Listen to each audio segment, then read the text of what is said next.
বাংলাদেশ কেন পারমাণবিক শক্তিধর নয়? পাকিস্তান কিভাবে পারমাণবিক শক্তিধর হলো? এসব বিষয় নিয়ে বিস্তারিত কথা বলার পর ব্যক্তিগত বলতে চাই, যারা এখন পর্যন্ত আমাদের এই চ্যানেলকে সাবস্ক্রাইব করেন অবশ্যই আমাদের এই চ্যানেলকে সাবস্ক্রাইব করবেন। আর যারা ফেসবুক পেজ থেকে দেখতে আসেন অবশ্যই ফেসবুক পেজটা ফলো করে রাখবেন। ভিডিও ভালো লাগলে একটি লাইক করে যাবেন, ভিডিও ভালো না লাগলে একটি ডিসলাইক করে যাবেন। নিজ মন্তব্য অবশ্যই নিচে কমেন্ট বক্সে আমাদেরকে জানাইয়ে যাবে।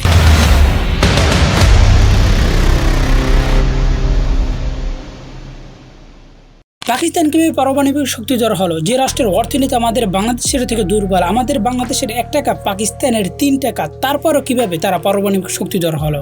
যখন ভারত পারমাণবিক বোমার পরীক্ষা চালালো তখন পাকিস্তানের প্রেসিডেন্ট ছিল জুলফিকার আলী ভুট্টো। তিনি বলেছিলেন, আমাদেরকে যদি ঘাস খেতে হয় তাহলে আমরা ঘাস খেয়ে থাকবো, তারপরও আমরা পারমাণবিক বোমা বানাবো। তারপর 1998 সালে ভারত দ্বিতীয়বারের মতো পারমাণবিক বোমার পরীক্ষা চালায়। তার কিছুদিন পরে পাকিস্তানও পারমাণবিক বোমার পরীক্ষা চালায় ডক্টর আব্দুল কাদের খানের নেতৃত্বে। বাংলাদেশকে শক্তিশালী হতে হবে এবং আমাদের বাংলাদেশে পারমাণবিক শক্তিধর হতে হবে।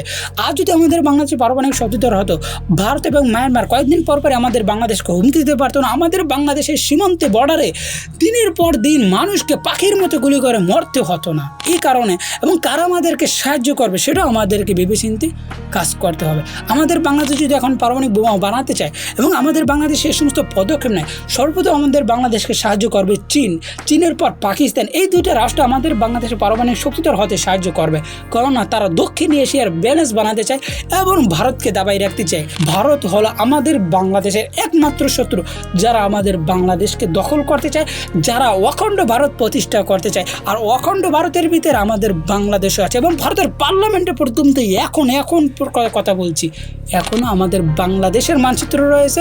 অখণ্ড ভারতের ভিতরে আমাদের বাংলাদেশও আছে এবং আমাদের বাংলাদেশ পারমাণবিক শক্তিধর হতে হবে। আমি এটা বিশ্বাস করি, আমাদের বাংলাদেশ যখনই পদক্ষেপ নেবে পারমাণবিক শক্তিধর হওয়ার, মার্কিন গোয়েন্দা সংস্থা সিআইএর মাধ্যমে আমাদের বাংলাদেশের বিরুদ্ধে অনেক অরাজকতা করবে, ভারতের গোয়েন্দা সংস্থা আমাদের বাংলাদেশের বিরুদ্ধে ষড়যন্ত্র করবে, মূলত আমাদের বাংলাদেশের বিভিন্ন সায়েন্টিস্ট থেকে বিভিন্ন বড় বড় ব্যক্তিদেরকে হত্যা করবে। এটা আমি যেমন বিশ্বাস করি, আপনি তেমন বিশ্বাস করেন, বইয়ের বিশ্বের এবং সারা বিশ্বের সকল মানুষ বিশ্বাস করে। কোনো রাষ্ট্র যখনই পারমাণবিক বোমার পদক্ষেপ নেবে তখনই আমেরিকার গোয়েন্দা সংস্থা এবং বিশেষ করে মুসাদ, বিশেষ করে আবার যদি মুসলিম রাষ্ট্র হয় তাহলে সেখানে আরও বেশি পদক্ষেপ নেবে, আরও বেশি ষড়যন্ত্র করবে, আরও বেশি হত্যা করবে। ইরান পদক্ষেপ নিয়েছিল পারমাণবিক বোমা বানাবে, তারা একের পর এক বড় বড় সায়েন্টিস্টকে তারা কীভাবে হত্যা করেছে। কিন্তু আমাদের বাংলাদেশে যদি পদক্ষেপ নেয় এই সমস্ত কার্যক্রম হবে। বহির বিশ্ব থেকে অনেক চাপ আসবে, ইউরোপীয় ইউনিয়ন থেকে চাপ আসবে এবং স্যাংশন আসবে। তারপরও সে সমস্ত চাপ উপেক্ষা করে আমাদের বাংলাদেশকে পারমাণবিক শক্তিধর হতে হবে এবং দক্ষিণ এশিয়ার ভারসাম্য টিকিয়ে রাখতে হবে।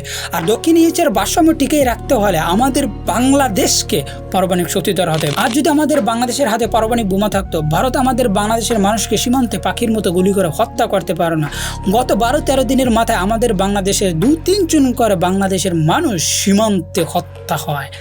এত কিছু হওয়ার পর আমাদের বাংলাদেশ কিছুই করতে পারে না, কেননা ভারত পারমাণবিক শক্তিধর রাষ্ট্র, তারা বিশ্বের সুপার পাওয়ার, তাদের কাছে অ্যাটম বোম আছে, যার ফলে আমাদের বাংলাদেশ অপরাধ সইতে আছে। দিনের পর দিন মানুষ মরতেছে, তারপর সমস্ত জিনিস চোখ বুঝে সইতে আছে। এর পিছনে কারণ হলো আমাদের হাতে শক্তি নেই, আমাদের হাতে পারমাণবিক বোমা নেই। তাই অতি দ্রুত আমাদের পারমাণবিক বোমা বানাতে হবে। শুধু ভারতই না, আমাদের বাংলাদেশকে এখন হুমকি দেয় মায়ানমার হুমকি দেয় আমাদের বাংলাদেশের পার্বত্য চট্টগ্রামকে নিয়ে তারা আলাদা রাষ্ট্র বানাতে চায়, আলাদা দেশ বানাতে আসায় আমাদের বাংলাদেশের জায়গা দখল করে।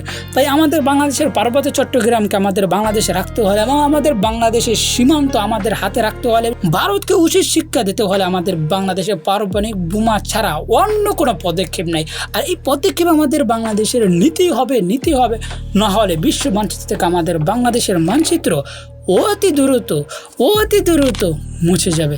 তাই বারবার বলছি, পারমাণবিক শক্তিধর হতে হবে। আর পারমাণবিক বোমার এতটাই ক্ষমতা বিশ্বের বড় বড় পরাশক্তিরা, সেই সমস্ত রাষ্ট্র যদি ছোট হয় তারপরও তাদের কাছে মাথা নত করতে বাধ্য হয়। আর বিশ্বের সামনে বাংলাদেশের কথা রাখতে হলে, বাংলাদেশের কথা গ্রহণযোগ্য করতে হলে অবশ্যই আমাদের বাংলাদেশে পারমাণবিক বোমা লাগবে। আর আমাদের বাংলাদেশ সেনাবাহিনী এতটা শক্তিশালী বিশ্বের বিভিন্ন রাষ্ট্র আমাদের বাংলাদেশ সেনাবাহিনীকে ভাড়াটিয়ে নিয়ে যুদ্ধ করায়। আপনি ইরাকের যুদ্ধের দিকে তাকান, আপনি সৌদি আরবের যুদ্ধ দেখান। সৌদি আরব এবং ইয়ামান যখন যুদ্ধ হয়েছিল সে আমাদের বাংলাদেশ সেনাবাহিনীকে প্রস্তাব দিয়েছিল যেন আমাদের বাংলাদেশ সেনাবাহিনী সৌদি আরবের হয়ে ইয়ামানের বিরুদ্ধে যে যুদ্ধ করে। যদি আমাদের বাংলাদেশ সেনাবাহিনী চায় না, ইউরোপীয় ইউনিয়ন থেকে শুরু করে জাতিসংঘ সমস্ত জায়গায় আমাদের বাংলাদেশ সেনাবাহিনী শান্তিরক্ষী মিশনে যায়। তাই এই সেনাবাহিনীর হাতে যদি কোনোভাবে পারমাণবিক বোমা এসে যায় তাহলে বিশ্বের কোনো মানুষের সামনে আমাদের বাংলাদেশ কোনো সময় মাথা নত করবে না। তাই আমাদের বাংলাদেশে পারমাণবিক বোমা লাগবে।